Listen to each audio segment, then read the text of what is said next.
Novi stajl. Da malo promenim. Da ubacim belu boju, ja crnu boju ne volim. Gledaš? Crno, crno, crno. Ne volim ja crno. Ja volim belo. Lepo, fino. Čisto. Razumeš? Tako da, malo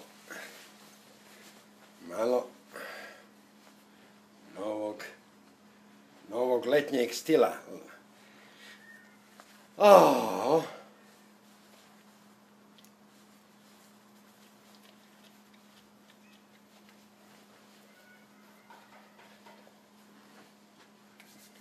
Okej, good. Samo da još uzmem moje mačiće.